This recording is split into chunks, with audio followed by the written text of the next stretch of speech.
नमस्कार दोस्तों, आपके अपने YouTube चैनल GS एक्सप्रेस 2 में हम आपका पुनः स्वागत करते हैं। जैसा कि आप लोग जान रहे हैं, हम लोग मध्यकालीन इतिहास का अध्ययन कर रहे हैं और मध्यकालीन के इतिहास में हमने 4 वंशों का अध्ययन कर लिया है। ध्यान दीजिएगा, दिल्ली सल्तनत के अंतर्गत कुल 5 राजवंश आते हैं, जिसमें से हमने गुलाम वंश, खिलजी वंश, तुगलक वंश, सैयद वंश का अध्ययन कर लिया है। अब सिर्फ और सिर्फ हमारा लोदी वंश बचा हुआ है और आइए हम लोग इस लोदी वंश को एंड करके और उसके बाद हम लोग पेट 2021 के सिलेबस के अनुसार जो एशियन हिस्ट्री के कुछ भाग हैं उसका अध्ययन करेंगे। तो आइए हम लोग इसकी शुरुआत करते हैं। यह जो लोदी वंश है, यह 5 राजवंशों में अर्थात गुलाम, खिलजी, तुगलक, सैयद और लोदी, इस 5 राजवंशों में एकमात्र ऐसा राजवंश है जिसको अफगानों ने या पठानों ने स्थापित किया था। इस बात का आप विशेष ध्यान रखिएगा, ये बहुत ही इंपॉर्टेंट चैप्टर है। अब इसमें सिर्फ और सिर्फ 3 शासक हैं। कौन कौन है? बहलोल लोदी, सिकंदर लोदी और लास्ट है आपका इब्राहिम लोदी। तो आइए हम लोग सबसे पहले शुरू करते हैं बहलोल लोदी की कहानी और बहलोल लोदी की कहानी का इतिहास जानते हैं कि बहलोल गद्दी पर कैसे बैठा और कब तक इसने शासन किया, क्या इसके समय में कुछ आक्रमण हुआ या क्या इसकी इतिहास में योगदान रहा। इन सब बातों को ध्यान में रखते हुए हम लोग बहलोल लोदी का अध्ययन करेंगे। तो ये रहा आपका बहलोल लोदी।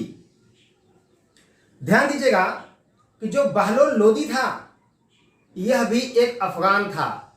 बहलोल लोदी के इतिहास को जानने के लिए हमें थोड़ा सा सैयद वंश के इतिहास में जाना होगा।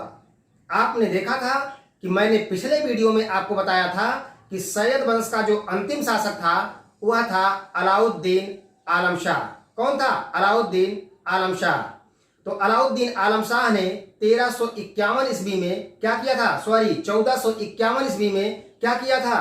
उसने अपने राज सिंहासन को बहलोल लोदी नामक एक पठान को सौंप कर वह बदायूं ऐश करने चल गया था और वहीं पर उसकी मृत्यु हो गई थी।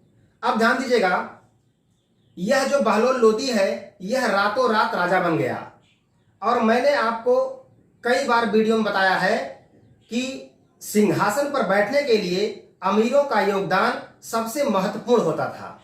अब यहां पर ध्यान देने की बात यह है कि जो अमीर वर्ग होता था वह सत्ता के सबसे करीब होता था। ध्यान दीजिएगा, यहां अमीर का मतलब पैसे से नहीं है, अमीर वर्ग होता था जो सत्ता के सबसे करीब होता था।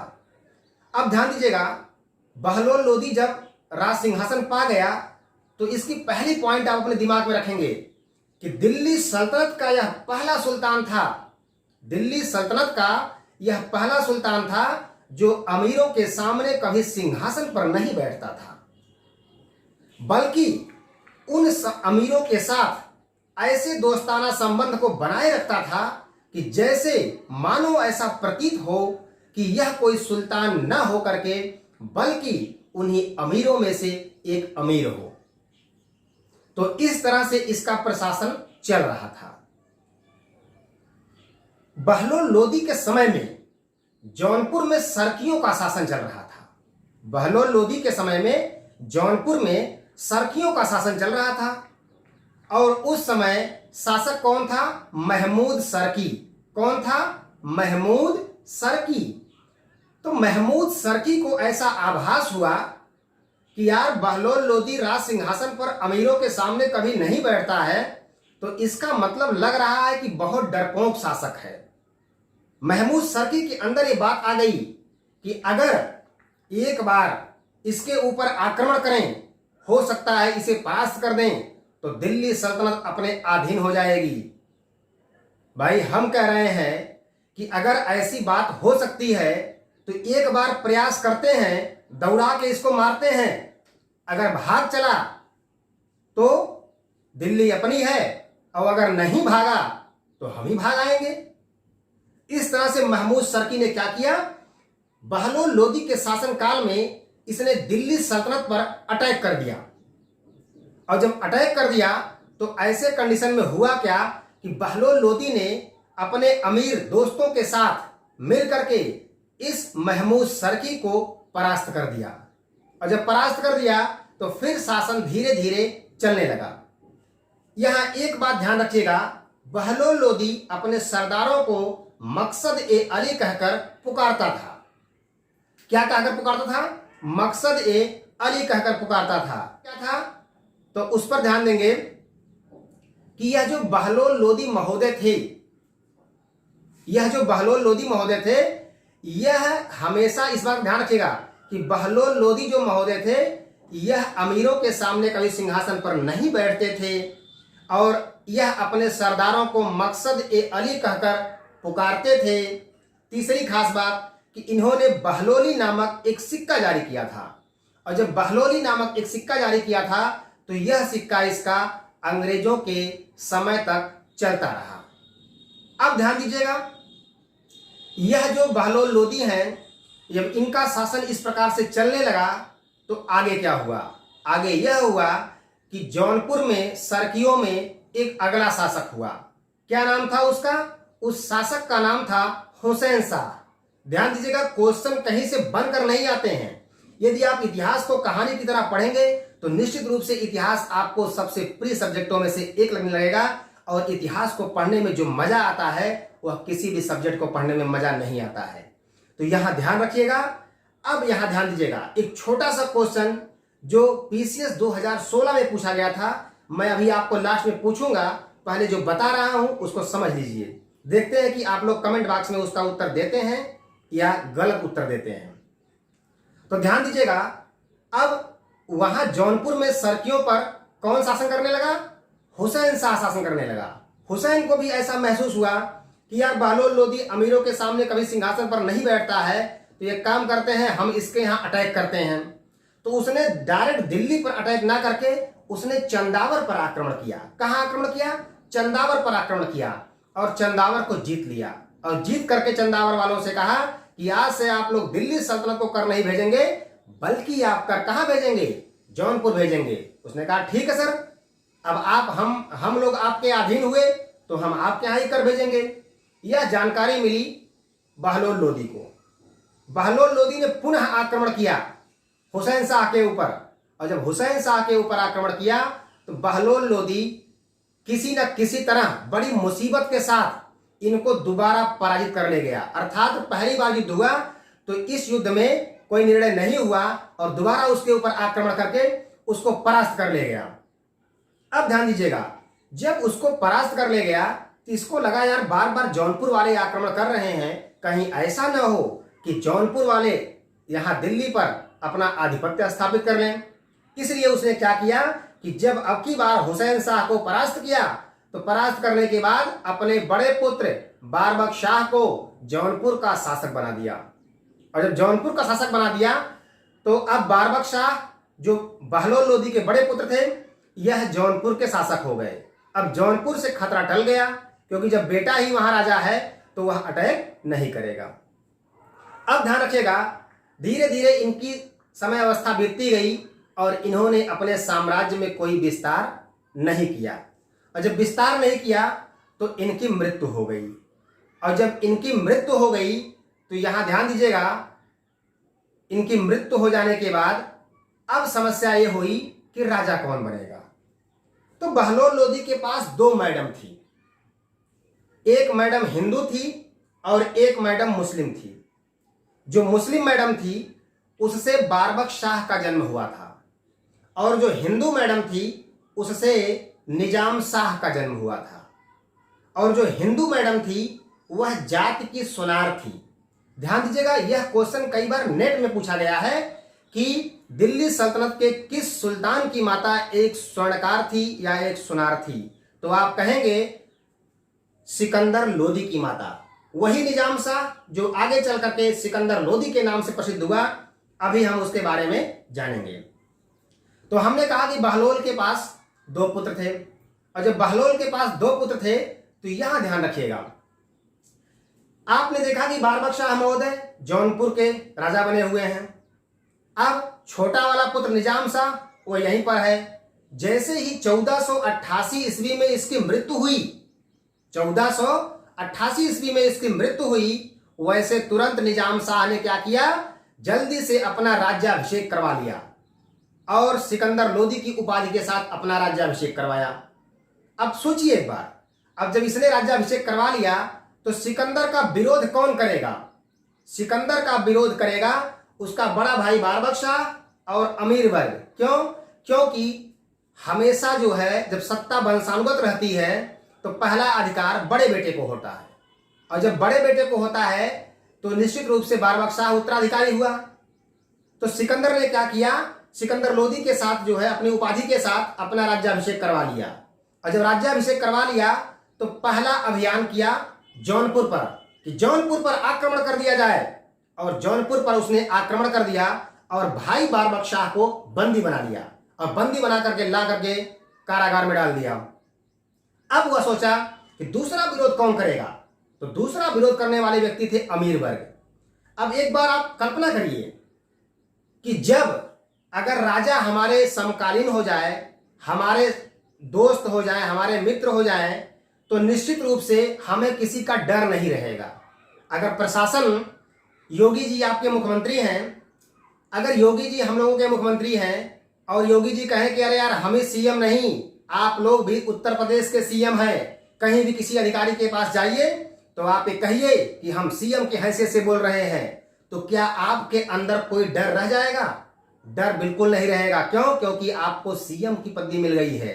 तो जब डर नहीं रहेगा तो निश्चित रूप से आप गलत काम करेंगे, कुछ ना कुछ कहीं जो है भ्रष्टाचार करेंगे। तो जब ऐसा करेंगे, यही हुआ था बहलोल लोदी के समय में। जब बहलोल लोदी अमीरों के सामने कभी सिंहासन पर नहीं बैठता था और बल्कि उनसे दोस्ताना संबंध को बनाए रखता था, तो उनके अंदर वो डर खत्म हो गया था। इसलिए अमीरों ने काफी भ्रष्टाचार किया था, और जब भ्रष्टाचार किया था तो सिकंदर ने क्या किया उस पर गौर करेंगे। सिकंदर ने अपने दूसरे अभियान में क्या किया कि अमीरों के खिलाफ कठोर जांच करवाई और कहा कि अगर कोई भी अमीर किसी गबन या घोटाले में पकड़ा जाता है तो उसे कठोर दंड दिया जाए। अब ऐसे कंडीशन में जांच शुरू हो गई, और जब जांच शुरू हो गई तो उसी में दो चार अमीर वर्ग को पकड़ करके और उनको पिटवा दिया, और जब पिटवा दिया कठोर दंड दे दिया, और जब कठोर दंड दे दिया तो उससे अमीर वर्ग हड़बड़ा गया, और जब हड़बड़ा गया तो निश्चित रूप से वह अपना एविडेंस छुपाने का प्रयास करेगा जो बचे हुए सब हैं। अब यह सब लग गए अपने बचे हुए सिस्टम को छुपाने के लिए। अब तीसरा क्या फरमान जारी किया? तीसरा, इसने एक गुप्तचर व्यवस्था का संगठन किया, और जब गुप्तचर व्यवस्था का संगठन किया तो उस पर ध्यान दीजिएगा। उसमें वरीदों की नियुक्ति की। किसकी नियुक्ति की? वरीदों की नियुक्ति की। ध्यान दीजिएगा, वरीद कौन थे? यह क्वेश्चन कई बार टीईटी में पूछा गया है, तो क्वेश्चन इजी ही आते हैं, बहुत टफ क्वेश्चन नहीं आते हैं, उस पर ध्यान रखिएगा। वरीद कौन थे? तो आप कहेंगे वरीद गुप्तचर अधिकारी थे। कौन थे वरीद? गुप्तचर अधिकारी थे। वरीदों की नियुक्ति कर दी और कहा कि आप लोग कहीं भी किसी चीज का विरोध मत करिए, बस इससे देखिए कि राजा जो है, जो चोरी कर रहा है व्यक्ति, जो व्यक्ति चोरी कर रहा है कहीं किसी के घर में, तो उस पर निगाह लगाइए कि ये चोरी कर रहा है तो कितने बजे घुस रहा है, कितने बजे निकल रहा है, कब अपने घर पे पहुंच रहा है, ये सारी प्रोसीजर आकर के आप हमें बताइए। अब ऐसे कंडीशन में अगर सिकंदर लोदी के समय में कोई व्यक्ति कहीं चोरी करता था तो वह कब घुस रहा है, कब निकल रहा है, कब अपने घर पहुंच रहा है, किसी से झगड़ा हुआ, क्या हुआ, इन सब की जानकारी जो है time to time Sikandar Lodi को मिल जाती थी। और सिकंदर लोदी दूसरे दिन उसको अपने दरबार में उपस्थित करवाता था और कहता था कि फलाने आप कल कहाँ थे? अरे बोले सर हम तो कल अपने घर में थे। अच्छा, कल आप अपने घर में थे? बोला हाँ सर। बोला कि 3:13 पर फलाने के घर में कौन घुसा? और जब 4:17 पर तुम घर से बाहर निकले तो बाहर तुम्हारे और मोती पहलवान के बीच जब बंटवारा होने लगा तो मोती ने कहा कि हमें हिस्सा ज्यादा चाहिए, तो तुमने उसका विरोध किया, तुम दोनों में लड़ाई हो गई, किसी तरह सुलह सपाटा हुआ, और जब तुम पैसा लेकर के अपने घर गए तो तुम्हारी मैडम ने दरवाजा नहीं खोला। क्या मैं सही कह रहा हूं?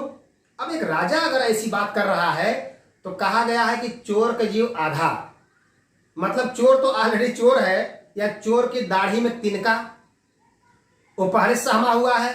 अब राजा ऐसी बात कर रहा है जिसका मतलब अरे ये राजा साहब कैसे जान रहे हैं सब कुछ, और एकदम टाइम टू टाइम जान रहे हैं। तो हुआ क्या कि लोगों में एक विश्वास फैल गया कि सुल्तान चमत्कारी शक्तियों के द्वारा सारी गतिविधियों को जान लेता है।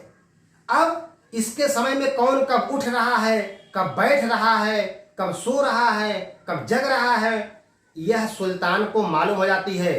जनता में विश्वास फैल गया कि हमारा सुल्तान चमत्कारी शक्तियों का स्वामी है।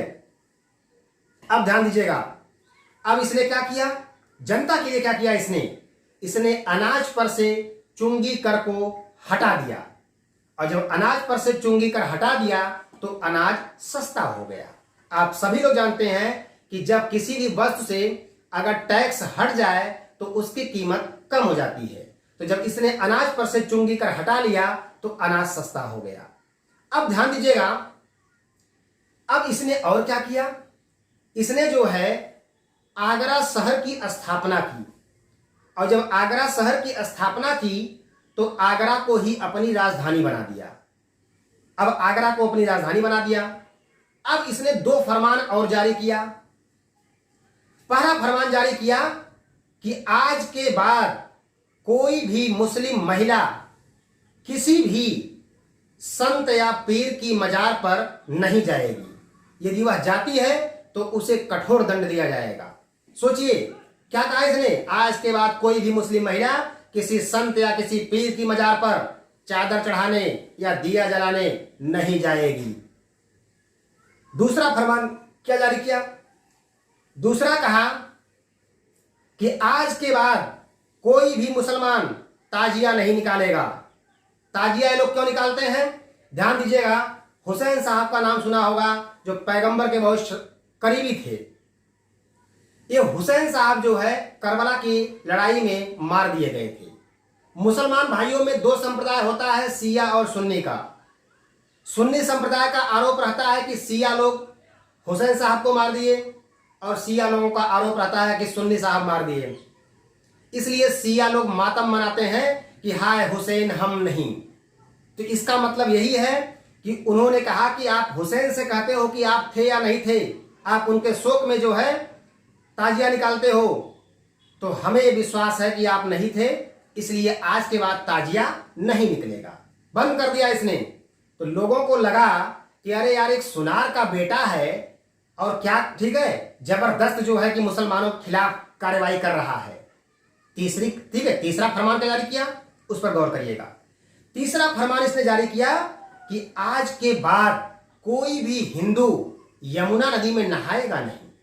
क्यों, क्योंकि हिंदू भाइयों में विश्वास रहता है कि अगर हम गंगा यमुना में नहा लेंगे तो हमारा आधा पाप कट जाएगा। इसलिए उसने कहा कि आज के बाद कोई यमुना नदी में नहाएगा नहीं।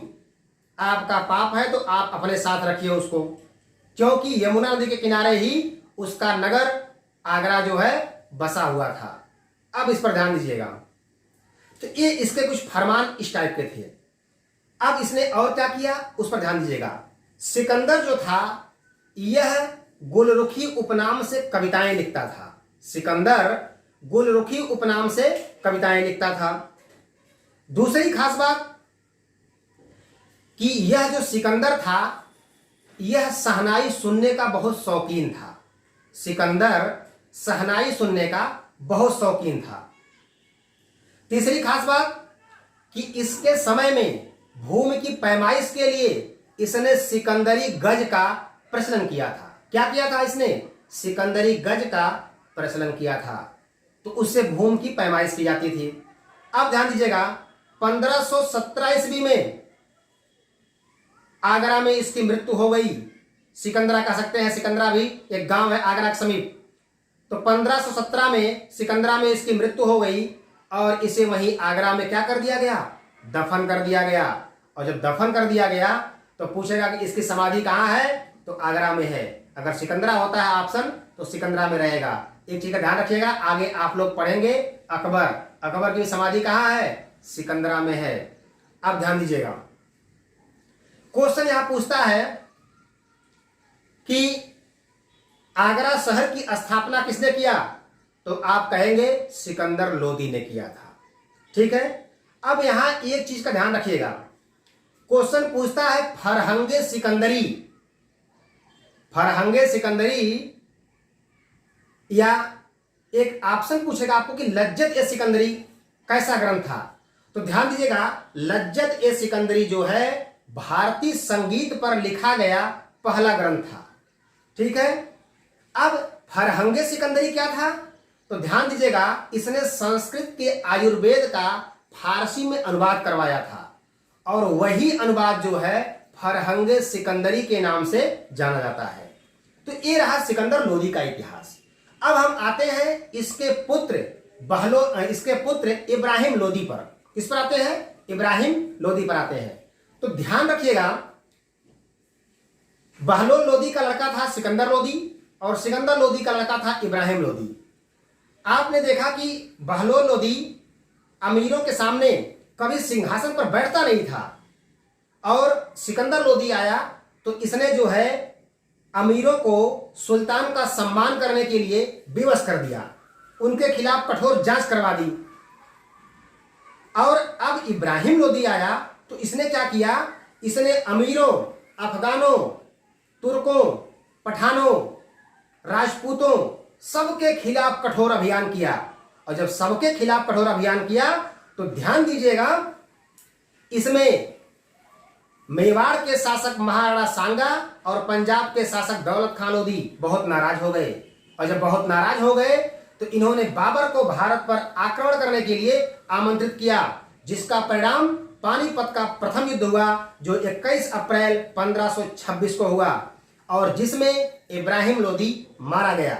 ध्यान दीजिएगा, इब्राहिम लोदी की पूरी स्टोरी हम बाबर में शुरू करेंगे। क्यों? क्योंकि बाबर में जो है यही पानीपत का युद्ध और विस्तार किया जाएगा और उसके बाद जो है हम लोग उसके आगे इसमें अध्ययन करेंगे। अब देखते हैं कि नेक्स्ट वीडियो में हम लोग बाबर के बारे में उन सब जानकारी को इकट्ठा करेंगे जो इब्राहिम से जुड़ी हुई है कुछ, और जो है कुछ बाबर कौन था, कैसे आया और कैसे वह भारत पर आक्रमण किया।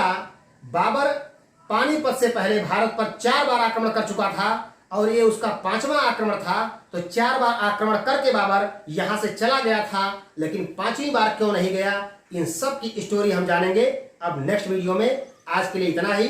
जय हिंद, जय भारत।